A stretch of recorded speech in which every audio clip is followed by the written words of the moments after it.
আসসালামু আলাইকুম বন্ধুরা, কেমন আছেন সবাই? আশা করি আল্লাহর রহমতে ভালো আছেন। বন্ধুরা যারা বর্তমানে আপনারা জানেন যে এমআরপি ফাস্টফুড বন্ধ হয়ে গেছে পুরোপুরি।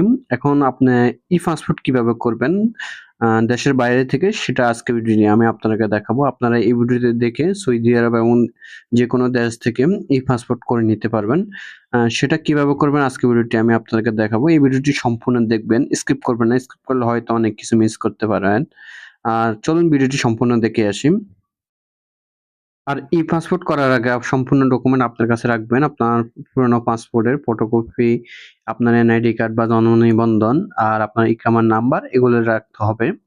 আ তো চলুন বন্ধুরা ভিডিওটি সম্পূর্ণ দেখে আসি। বন্ধুরা ১ম এ আপনারা ই-পাসপোর্ট লিখে Google Chrome ব্রাউজারে সার্চ করবেন। সার্চ করার পরে এই অপশনে চলে আসবেন। ডাইরেক্ট সরাসরি আপনার ই-পাসপোর্ট অফিসিয়াল ওয়েবসাইটে চলে আসবেন। আসার পরে এখানে এপ্লাই অনলাইন এই অপশনটি দেখাচ্ছে। এই অপশনে আপনারা ক্লিক করবেন। এখান থেকে আমরা অনলাইনে এপ্লাই করব। প্রথমত আমরা অনলাইনে এপ্লাই করতে হবে। তারপর আমরা এম্বাসিতে যেতে হবে। যেয়ে ওখানে আপনারা ফিঙ্গার দিতে হবে। এপ্লাই অনলাইনে ক্লিক করার পরে এই অপশনটি চলে আসবে। আসার পরে এখানে যদি আপনার বাংলাদেশ থেকে না হন তাহলে আপনি নো দিয়ে দিবেন। নো দেওয়ার পর আপনার দেশের নাম দিয়ে দিবেন। যে দেশে আছেন। এখানে আমি সৌদি আরব দিয়ে দিলাম।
আর বন্ধুরা আপনারা যখন এপ্লাই করবেন অবশ্যই আপনার এনআইডি এবং পুরনো এমআরপি পাসপোর্টের সাথে মিল থাকতে হবে।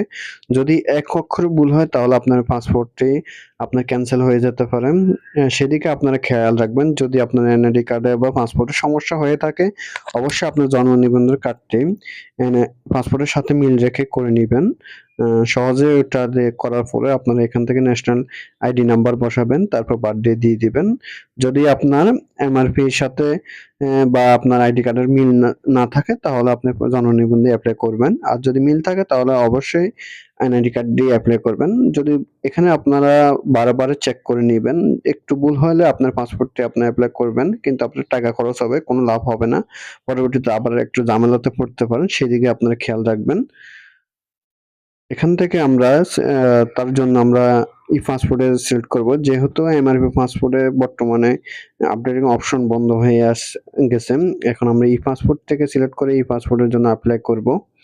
এখান থেকে ই-পাসপোর্ট সিলেক্ট করে নিবেন আপনারা। তারপরে এই পাসপোর্টটি সিলেক্ট করার পরে এখানে আপনারা যে এক্সপায়ার্ড আছে আপনি কি কারণে পাসপোর্টটি করতে চান নতুন করে সেটা দিয়ে দিবেন। যেহেতু আমার পাসপোর্টটা এক্সপায়ার হয়ে গেছে সেটা দিয়ে দিবেন। এখানে প্রিভিয়াস নাম্বার এখানে আপনার আগের যে আমার পাসপোর্ট নাম্বার দিয়ে দিবেন, তারপর এক্সপায়ার ডেট দিয়ে দিবেন এবং এক্সপায়ার ডেট দেওয়ার পরে আপনারা নেক্সট অপশনে ক্লিক করে নেবেন। এখানে এগুলো আমি দেখাচ্ছি না। তারপর নেক্সট অপশন চলে আসার পরে এখানে আপনার পার্সোনাল ডিটেইলস দিতে হবে। এখানে আপনার ফাদার্স নেম, মাদার্স নেম এবং আপনার ফ্যামিলি নেম সবগুলা দিয়ে দিবেন। দেওয়ার পর নেক্সট অপশনে ক্লিক করে নিবেন বন্ধুরা। তারপরে আপনার পার্টনার ইনফরমেশনস এখানে দিয়ে দিবেন। এখানে আপনার ফাদার্স নেম দিয়ে দিবেন, আপনার বাবার নাম দিয়ে দিবেন, তারপর আপনার ন্যাশনালিটি দিয়ে দিবেন এবং তার এনআইডি নাম্বার দিয়ে দিবেন। আপনার বাবা এবং মায়ের সমস্ত ডিটেইলস দিতে হবে এখানে, এনআইডি নাম্বার এবং তারা কি কাজ করে সেটা দিয়ে দিবেন। এটা আপনারা দিয়ে দিবেন। এখানে তার এনআইডি নাম্বার দিয়ে দিবেন। তারপর আপনার লিগ্যাল অফ নেম দিয়ে দিবেন আপনার। লিগ্যাল অফ নেম দেওয়ার পরে নেক্সট অপশনে ক্লিক করে নেবেন। তারপর স্পন্সর ইনফরমেশন, আপনি যার স্পন্সর ইনফরমেশন আপনার ম্যারিটাল স্ট্যাটাস দিয়ে দিবেন। আপনার যদি ওয়াইফ থাকে ওয়াইফের নাম দিয়ে দিবেন। তারপর নেক্সট অপশনে আপনারা ক্লিক করে নেবেন। এখানে ইমার্জেন্সি নাম্বার আপনার কার ইমার্জেন্সি নাম্বার দিতে চান, ইমার্জেন্সি ক্ষেত্রে আপনার কার প্রয়োজন সেটা দিয়ে দিবেন। ফ্রেন্ড, ফাদার্স এবং তার নাম এবং অ্যাড্রেস, এমন ডিস্ট্রিক্ট, ভিলেজ, এমনকি ব্লক বা রোড, সিটি সবগুলো দিয়ে দিবেন আপনারা। দেওয়ার পর আপনারা নেক্সট অপশনে ক্লিক করে নেবেন। এগুলো দেওয়ার পরে আপনারা স্ক্রল করে নিচে আসবেন, আসার পর সেভ এন্ড কন্টিনিউ অপশনে ক্লিক করবেন। এখান থেকে আমাদের এখন আমরা দিব পাসপোর্ট অপশন। পাসপোর্ট অপশন আপনার কত পেজের পাসপোর্ট বানাতে চান সেটা দিয়ে দিবেন, কত বছরের। এখানে আমি 48 পেজে 10 বছরের জন্য বানাতে চাই, তার জন্য আমরা দিয়ে দিলাম। এখানে আমাদের পেমেন্ট করতে হবে $50। তারপরে সেভ এন্ড কন্টিনিউ অপশনে ক্লিক করবেন আপনারা। সেভ এন্ড কন্টিনিউ অপশনে ক্লিক করার পরে আপনারা চলে আসবেন নেক্সট অপশনে। এখানে পাসপোর্ট অপশনে যদি সবগুলো ঠিক থাকে নেক্সট অপশনে চলে আসবেন, সেভ এন্ড কন্টিনিউ ক্লিক করবেন। এখানে আপনাদের রেগুলার ডেলিভারি দিতে পারেন বা ইমার্জেন্সি হলে ইমার্জেন্সি ডেলিভারি দিতে পারেন বা রেগুলার ডেলিভারি দিতে পারেন। এখান থেকে আমরা সাধারণত রেগুলার ডেলিভারি হলে আপনার 2 মাসের ভিতরে আপনার পাসপোর্টটি পেয়ে যাবেন। আর যদি ইমার্জেন্সি হয় আপনাকে 1 মাসের ভিতরে পাসপোর্টটি দিয়ে দিবে বন্ধুরা। এখানে এক্সপ্রেস ডেলিভারি হচ্ছে আপনার 1 মাসের ভিতরে পাবেন। এখানে আপনার টাকা প্রয়োজন বেশি পড়বে, বেশি লাগবে। তার জন্য আমরা রেগুলার ডেলিভারি দিয়ে দিব। এখান থেকে আপনার ডেট চয়েস করে নিতে পারবেন, কত তারিখে বা কখন করতে চান সেটা সিলেক্ট করে নিতে পারবেন।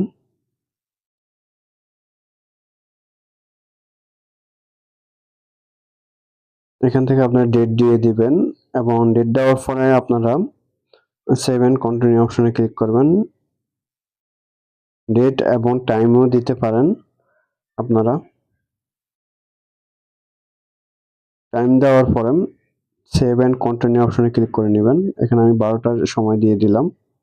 তারপর সেভ এন্ড কন্টিনিউ অপশনে আপনারা ক্লিক করবেন। তারপর একটু অপেক্ষা করে নিবেন। অপেক্ষা করলে এখানে আপনাদের যে সমস্ত ডিটেইলস এখন বসানো হয়েছে এগুলা চেক করে নিবেন আপনারা। চেক করে নিতে হবে, কারণ না হয়তো পরবর্তী সমস্যা হবে। তারপর নেক্সট অপশন করে এখানে আপনার ডিটেইলস, পার্সোনাল ডিটেইলস সবগুলো ঠিক আছে কিনা সেগুলো চেক করবেন। চেক করার পর সেভ এন্ড কন্টিনিউ অপশনে আপনারা আবার ক্লিক করবেন। ক্লিক করার পর এখান থেকে আপনারা যে এপ্লাই করছি এপ্লাই ফর্মটা আমরা আম তুলতে হবে। এখানে আমাদের অনলাইনে পেমেন্ট হবে না। তার জন্য এখানে আমরা অফলাইনে পেমেন্ট করতে হবে। অফলাইন মানে আপনি যখন এম্বাসিতে যাবেন, আপনি এপ্লাই ফর্ম নিয়ে তখন আপনার ওখানে ক্যাশ নিয়ে যাবেন। ক্যাশ নেওয়ার পরে আপনি ওখান থেকে এপ্লাই করে নিতে পারবেন।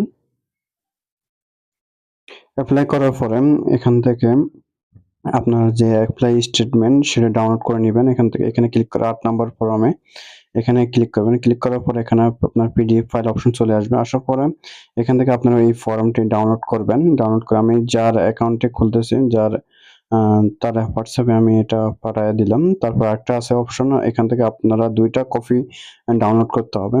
প্রিন্ট স্টেটমেন্ট, এখানে ২ টা অপশন আছে। ২ টা ডাউনলোড করে নিবেন।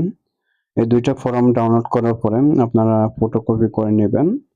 ফটোকপি করার পরে আপনারা সরাসরি এম্বাসিতে চলে যাবেন। এম্বাসিতে যাওয়ার পরে আপনারা $৫০ এর একটি রিসিট কাটবেন। $৫০ হয়তোবা সৌদি আরবে ৳২০০ মতো পড়তে পারে।